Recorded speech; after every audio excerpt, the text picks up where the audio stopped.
Ya, meskipun Pak Joko Widodo mendapatkan tawaran dari berbagai macam partai untuk bergabung di Gerindra, di Golkar, dan lain sebagainya, termasuk yang terakhir adalah beliau ditawari untuk menjadi ketum P3.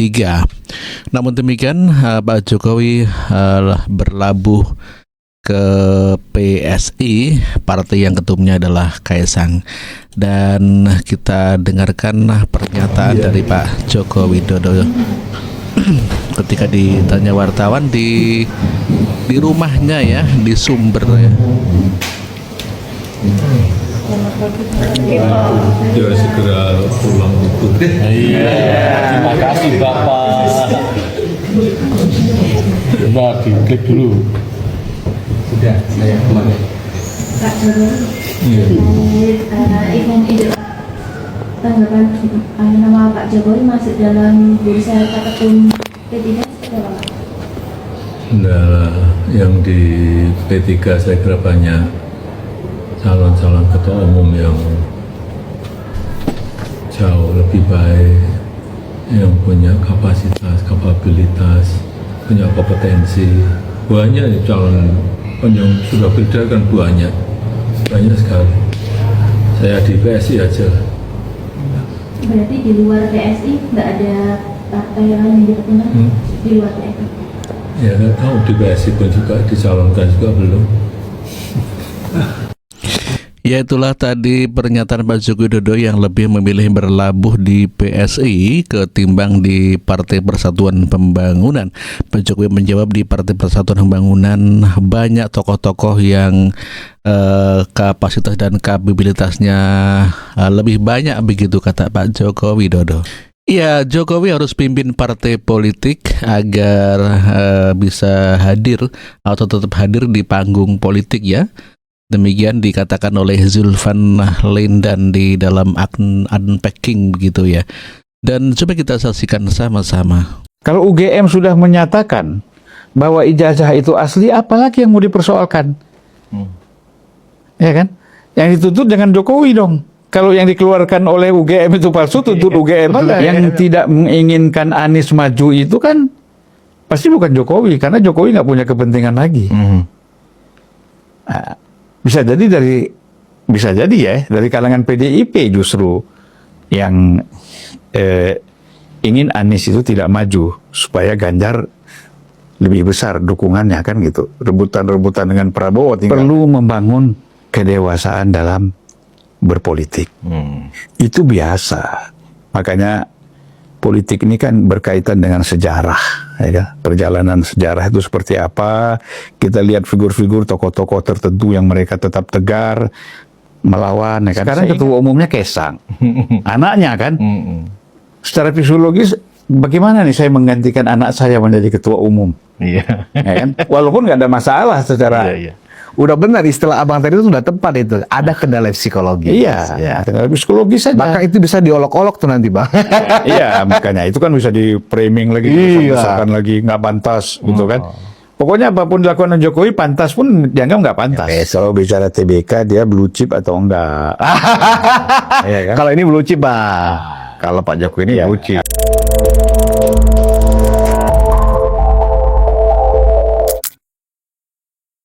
Dan bagaimana tanggapan Burhanuddin Muhtadi? Ya, Burhanuddin Muhtadi adalah merupakan pengamat politik yang paling bagus kalau menurut saya.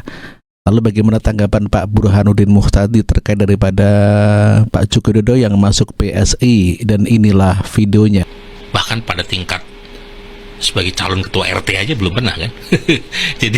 jadi saya kasihan kalau kemarin ya Mas Kaisang dibebani tanggung jawab sebesar itu untuk meloloskan PSI. Jadi kalau kemudian muncul nama Pak Jokowi sebagai calon ketua umum di bursa pemilihan orang nomor 1 di PSI, secara asumtif kans buat PSI untuk lolos PT kalau Pak Jokowi menjadi ketua umum itu lebih besar. Karena meskipun Pak Jokowi bukan lagi sebagai ketua umum, alasan saya simpel. Pak Jokowi itu udah punya loyalis, terutama di wilayah-wilayah seperti Jawa Tengah, Jawa Timur, Lampung, kemudian Sumatera Utara, cukup besar. Meski sudah tidak jadi presiden ya. Meskipun loyalisnya besar. pamornya mungkin agak berkurang setelah tidak lagi menjadi orang nomor 1. Ya. Tapi pilkada 2024 kemarin itu beliau sudah tidak lagi menjadi presiden. Itu Pak Jokowi efektif sebagai vote getter. Masih ada Jokowi effect. Masih. Di Jakarta tidak terlihat. Dia terlihat kurang all out mendukung Ridwan Kamil. Tapi di Jawa Tengah lihat tuh. Karena waktu itu suara Lutfi udah disalip sama Andika. Tapi dia turun di beberapa kota dan cukup lumayan. Jadi kalau hanya untuk 4% saja, kalau misalnya Pak Jokowi menjadi ketua umum, menurut saya relatif mudah. Cuma masalahnya Pak Jokowi bersedia atau tidak menjadi ketua umum. Itu kan misteri Tuhan ya, selain jodoh dan kematian. Karena kita tidak tahu ya, jangan-jangan itu gimmick dari seorang Pak Jokowi dengan melempar statement seolah-olah beliau bersedia, tetapi faktanya belum tentu ya. Meskipun lagi-lagi memang sepertinya masih ada juga kemungkinan itu terjadi, Zilvia. Kemungkinan apa nih? Kemungkinan jadi ketua umum PSI masih. Oke. Alasannya satu, Jokowi mungkin ingin menunjukkan tajinya. Karena kalau bergabung dengan partai lain kan dia juga dapat tawaran ya, bergabung dengan Gerindra, dapat tawaran bergabung dengan Golkar, bergabung dengan Nasdem. Bang Surya kan pernah tuh menawar. Tetapi partai-partai ini itu kan bukan partai yang terasosiasi dengan Jokowi. Sementara PSI dari awal mendapuk dirinya sebagai partai Jokowi. Ya. Nah, kalau misalnya bergabung dengan partai yang sudah established meskipun besar, bagaimanapun Pak Jokowi adalah tamu di situ. Dia ngontrak di situ. Tapi kalau ke PSI, dia yang punya kontrakan di situ. Jadi meskipun dengan trade off, PSI bukan partai besar, partai kecil yang tidak lolos PT. Ya.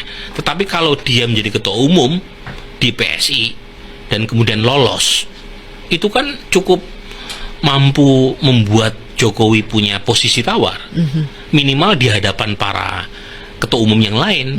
Ya. Apalagi sekarang dia satu-satunya presiden pasca reformasi yang setelah lengser nggak punya partai. Pak SBY punya, Ibu Mega punya, Gus Dur punya, cuma dia yang nggak punya. Jadi mungkin dia ingin menunjukkan kemandirian. Ya. Kalau misalnya betul dia akhirnya memutuskan masuk ke gelanggang pertarungan. Ya. Oke. Dan yang kedua mungkin 2029. Karena kita tahu kan putranya sebagai wapres sejauh ini kan belum tentu juga kan untuk bersanding kembali dengan Pak Prabowo di 2029. Dan kalau misalnya PSI lolos PT, itu kan kartu Mas Gibran kan hidup lagi.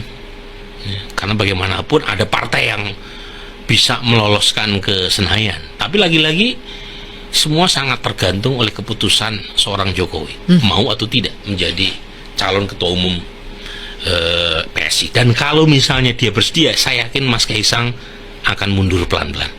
Nggak mungkin kan anak sama bapak. Pasti ya Mas Kaisang tahu diri ya. Dan sekalinya Pak Jokowi maju, itu pasti menang. Kalau di PSI, dia menang. Itu yang sekarang ditunggu sama PSI. Jadi sebenarnya kalau menang saya melihat sebagai ketua umumnya ya maksudnya ya. Iya, kalau saya melihat PSI yang lebih butuh Pak Jokowi ketimbang Jokowi butuh sama PSI. Oke. Iya. Jadi karena bagaimanapun memang butuh terobosan dan tokoh dengan magnet super kuat untuk bisa mengangkat PSI. Karena kemarin di saat PSI bagian dari kekuasaan zaman Pak Jokowi sekalipun, sekarang berada dalam kekuasaan tapi kan lain ya. Pak Prabowo kan punya partai sendiri. Zaman 2024 aja gagal. Dan yang terakhir survei saya PSI cuma 1%, turun dibanding perolehan 2024. Artinya tidak ada pergerakan sejauh ini yang mampu menaikkan. Jadi butuh booster yang sangat kuat. Booster ya? yang super kuat. Butuh vaksin yang super kuat, dan itu dari seorang Jokowi. Oke, Mas Burhan, let's see. Ya. Iya. Masih Dramanya menjadi... masih panjang. Panjang. Jangan dihabiskan dalam satu pertemuan. Kita cicil. Oke, thank you Mas Burhan udah hadir lagi di podcast Si Paling Kota. Presiden ke-7 Jokowi sempat masuk dalam bursa calon Ketua Umum Partai Persatuan Pembangunan, PPP. Namun Jokowi tidak tertarik untuk menjadi Ketua Umum partai berlambang Ka'bah tersebut. Ia mengatakan bahwa menurutnya, di PPP terdapat banyak calon Ketua Umum yang lebih baik dan memiliki kapasitas serta kompetensi. Ia menambahkan bahwa sudah banyak nama calon yang beredar. Jokowi lebih tertarik menjadi Ketua Umum Partai Solidaritas Indonesia, PSI. Meski tertarik bergabung ke PSI, namun hingga saat ini belum dicalonkan untuk menjadi Ketua Umum PSI. PSI juga akan menggelar kongres pertama di Kota Solo pada Juli 2025 nanti. Jokowi juga masuk dalam bursa calon Ketua Umum menggantikan Kaisang Pangarap. Bahkan banyak kader PSI yang mendukung agar Jokowi menjadi Ketum PSI ke depan. Jokowi menyebut masih mengkalkulasi peluang maju sebagai Ketum PSI seperti apa. Diberitakan sebelumnya, Jokowi diusulkan sebagai kandidat calon Ketua Umum PPP. Namun namanya jauh di bawah Menteri Pertanian Amran Sulaiman yang jauh lebih difavoritkan.